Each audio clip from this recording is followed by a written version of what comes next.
একদম কিন্তু ইজিয়েস্ট মেথডে করা সম্ভব যদি আমরা এই কোশ্চেনটা একটু প্র্যাকটিস করি। Hello everyone, welcome to exam ঘর।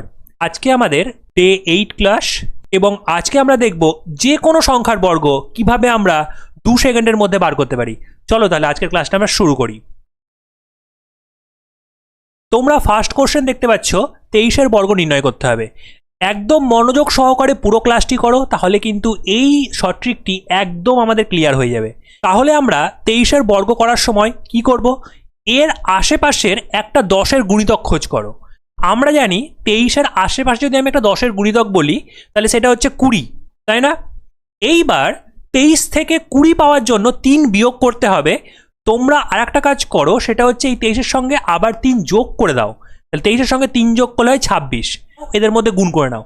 এর সঙ্গে তোমাদের আর একটা জিনিস যোগ করতে হবে, সেটা হচ্ছে এই যে 23 থেকে 20 ডিফারেন্স যত হচ্ছিল সেই সংখ্যাটা স্কোয়ার করে যোগ করে দিলেই কিন্তু আমাদের কিন্তু এইটা কিন্তু 23-এর বর্গ হয়ে যাবে। দেখো এইবার আমরা যদি 26-এর সঙ্গে 2 দিয়ে গুণ করি তাহলে 26 দুগুণি 52 হয়।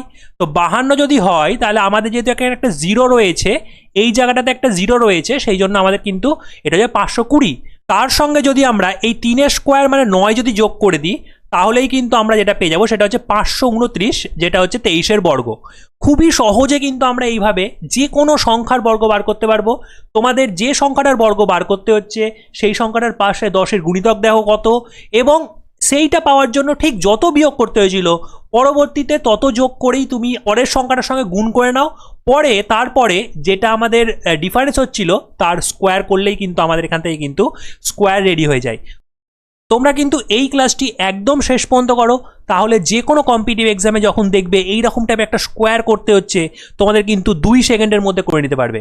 চলো তাহলে আমরা দেখি নেক্সট কোশ্চেন কি রয়েছে। তোমরা দেখতে পাচ্ছ নেক্সট কোশ্চেন কিন্তু আমাদের 76-এর স্কোয়ার বার করতে হবে। আমি কি বললাম আগের কোশ্চেনে? আমি যেটা বললাম 76-এর একদম পাশের একটা 10-এর গুণিতক খোঁজ করতে হবে। তাহলে 76-এর একদম পাশের 10-এর গুণিতক যেটা, সেটা কিন্তু হচ্ছে 80, তাই তো? এইবার দেখো 76 থেকে 80 পাওয়ার জন্য আমরা কিন্তু 4 যোগ করেছিলাম। একই রকম এবার 76 থেকে 4 বিয়োগ করে যে সংখ্যাটা পাবো 72, সেটার সঙ্গে ওটাকে গুণ করে নাও। পরবর্তীতে যেহেতু আমাদের ডিফারেন্সটা 4-এর হচ্ছে, এর সঙ্গে 4-এর স্কোয়ার যোগ করে নিলেই কিন্তু আমাদের অ্যান্সার হয়ে যাবে। এইরকমভাবে যদি আমরা অঙ্কগুলো করি, যেহেতু আমরা দেখো এখানে 10-এর গুণিতকে আসছি, সেহেতু আমাদের এক অঙ্কের একটা গুণ করলেই কিন্তু আমাদের অ্যান্সারটা চলে আসে। তাহলে আমরা এবার দেখে নিই। দেখো 8 দিয়ে যদি আমি 2-কে গুণ করি, 8 দুগুণি 16, 6 হাতে থাকলো 1, 7 8 56, 1 57। তার পরবর্তীতে একটা 0 বসে যাবে, কারণ এখানে আমাদের একটা 0 রয়েছে। এর সঙ্গে যদি আমরা 16-কে যোগ করে নিই, যেহেতু আমাদের 4-এর স্কোয়ার 16 হয়, তাহলে কিন্তু আমাদের খুব সহজে এর অ্যান্সারটা পেয়ে যাব। তাহলে আমাদের কিন্তু অ্যান্সারটা যেটা হয়ে যাবে, লাস্টে হয়ে যাবে আমাদের 6, তারপরে হয়ে যাবে 7, তারপরে হয়ে যাবে 7, তারপরে হয়ে যাবে 5। তার মানে কিন্তু আমাদের যেটা অ্যান্সার হয়ে যাবে সেটা হচ্ছে 5776। একদম কিন্তু ইজিয়েস্ট মেথডে করা সম্ভব যদি আমরা এই কোশ্চেনটা একটু প্র্যাকটিস করি, এবং এই কনসেপ্টটা যে কোনো সংখ্যার ক্ষেত্রে কিন্তু প্রযোজ্য। চলো নেক্সট কোশ্চেন কি আছে আমরা দেখি। তোমরা নেক্সট কোশ্চেন দেখতে পাচ্ছ 98-এর স্কোয়ার নির্ণয় করতে হবে। তোমরা প্রত্যেকে এই মেথডটি ভালো করে বুঝে 98-এর আশেপাশে 10-এর গুণিতক খোঁজ করো, এবং তারপর বাড়িতে করে প্রত্যেকে কিন্তু আমাকে কমেন্ট বক্সে অ্যান্সার করে দেবে এই কোশ্চেনটার অ্যান্সার অ্যাকচুয়ালি কত হতে চলেছে।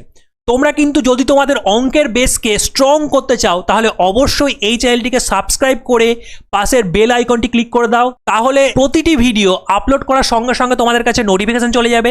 এবং যদি তোমাদের এই ক্লাসটি ভালো লেগে থাকে তাহলে অবশ্যই এই ক্লাসটিতে একটি লাইক করে দেবে, তোমাদের সমস্ত বন্ধু বান্ধবের সঙ্গে এই ক্লাসটি শেয়ার করে দেবে, এবং তোমাদের ক্লাসটি কেমন লাগলো এবং তার সঙ্গে সঙ্গে যে হোমওয়ার্কটা তোমাদের দেওয়া থাকলো তার অ্যান্সারটা অবশ্যই কিন্তু আমাকে কমেন্ট করে জানাবে।